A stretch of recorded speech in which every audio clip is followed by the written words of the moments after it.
যদি ইসরায়েল ইরানের underground nuclear সাইটকে attack করেও ফেলে, তারপরেও ইসরায়েলের 1 ঘন্টা সময় লাগবে নিজেদের এয়ারবেসে ফেরত আসতে। কিন্তু ইরানের মিসাইল চাইলেই মাত্র 7 মিনিটে ইসরায়েলের পুরো স্টেটকে ধ্বংস করে দিতে পারে। আর এটাই ইরানের হুঁশিয়ারি, কারণ ইরান এমন একটি আন্ডারগ্রাউন্ড বেস তৈরি করছে যেটাকে আপনারা বেস না বলে পুরো একটা আন্ডারগ্রাউন্ড সিটি বলতে পারেন।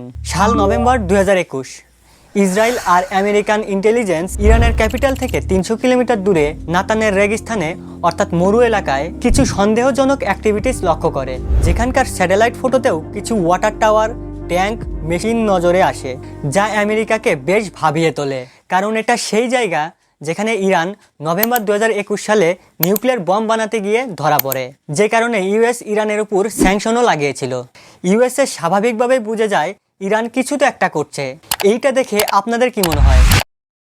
যাই হোক, ইরান এখন পুরো নিউক্লিয়ার সিটি বানাতে যাচ্ছে, যেটা 100 মিটার লং এবং 500 মিটার ডিপ আন্ডারগ্রাউন্ড, যেখানে হাজারো মিসাইল আর ফাইটার জেট আছে। তার মধ্যে ইমাদ মিসাইলের ট্র্যাকিং ডিস্টেন্সে অনেকগুলো দেশও রয়েছে, যে কারণে IAEA international atomic energy agency একটা ওয়ার্ন জারি করে, যেখানে বলা হয় ইরান খুব শীঘ্রই নিউক্লিয়ার স্টেট হতে যাচ্ছে। কিন্তু আপনার কি মনে হয়, ইউএসের এর সম্পর্কে কি কোনো ধারণা ছিল না? কারণ তারা তো 2006 সাল থেকেই ইরানের উপর নজরদারি করছিল। আসলে সিআইএ 2006 সালেই জানতে পারে ইরানের নিউক্লিয়ার সাইডের কথা, কিন্তু এইটা যে আন্ডারগ্রাউন্ড ডেভেলপমেন্ট এইটা জানতো না। যখন 2021 সালে স্যাটেলাইট ইমেজ রিভিল হয়, তখন সবার সামনে আসে। কিন্তু বড় শকিং নিউজ এইটা যে ইরান এই সাইটকে এত গভীরে ডেভেলপ করেছে যে এইটা নিউক্লিয়ার আর সাইবার অ্যাটাক প্রুফ। 2023 26শে জানুয়ারি ইউএসএ আর ইসরায়েল মিলে জয়েন্ট মিলিটারি অপারেশনের মাধ্যমে ইরানকে ওয়ার্ন করে দেয়, যেখানে দুই দেশেরই সবচেয়ে শক্তিশালী প্লেন F-35 আর B-52 ইউজ করা হয়, যাকে টানেল ব্লাস্টারও বলা হয়।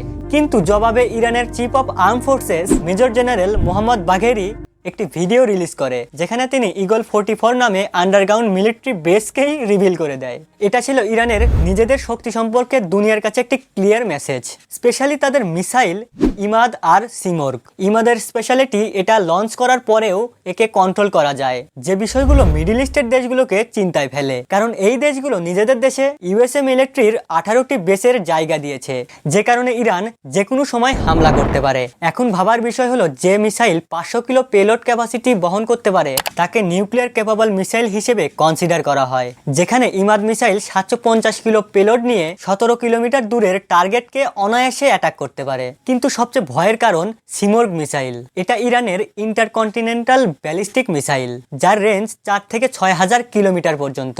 এই মিসাইলের কারণেই ইরান বিশ্বের 9তম দেশ যার কাছে আইসিবিএম আছে, অর্থাৎ ইরানের রেঞ্জের মাঝে শুধু ইউএস আর ইসরায়েলই নেই, ইউরোপের সমস্ত সিটি রয়েছে।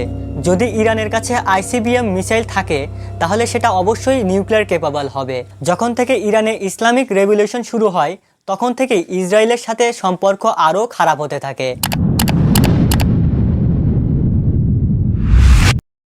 কিন্তু ইরানের গভর্নমেন্ট বুঝতে পারে যে তারা সরাসরি ইসরায়েলের সাথে যুদ্ধে পারবে না। এই জন্য তারা ইসরায়েলের এগেইনস্টে পরিচালিত টেররিস্ট গ্রুপ হামাসকে সাপোর্ট করা শুরু করে। 2014 সালে ইরান হামাসকে হেভি ওয়েপন সাপ্লাই করে, যা দিয়ে হামাস টানা 2 মাস ইসরায়েলের উপর 400 রকেট ফায়ার করে, যে কারণে 100 জনেরও বেশি ইসরায়েলি নাগরিক মারা যায় এবং বিলিয়নস অফ ডলারের সম্পদ ধ্বংস হয়। এখন ইরানের প্রক্সি ওয়ার তো চলছেই, কিন্তু তার উপর লুকিয়ে লুকিয়ে ইরান আন্ডারগ্রাউন্ড ফ্যাসিলিটি তৈরি করে নিচ্ছে। আর এখানেই তৈরি হয় আন্ডারগ্রাউন্ড মিসাইল লঞ্চার, যার খবর ইউএসএ 2019 সালে পায়। কিন্তু এই বেসের লোকেশন ছাড়া আর কিছুই জানে না। ইনফ্যাক্ট কোনো দেশই জানে না এই বেসের ভেতরে দেখতে কেমন। অনেকের ধারণা এটা ইউএসএর বেসের মতো হতে পারে। আজকের ভিডিও এই পর্যন্তই। দেখা হচ্ছে নেক্সট কোনো ভিডিওতে। আর হ্যাঁ, অবশ্যই চ্যানেলটিকে সাবস্ক্রাইব করবেন।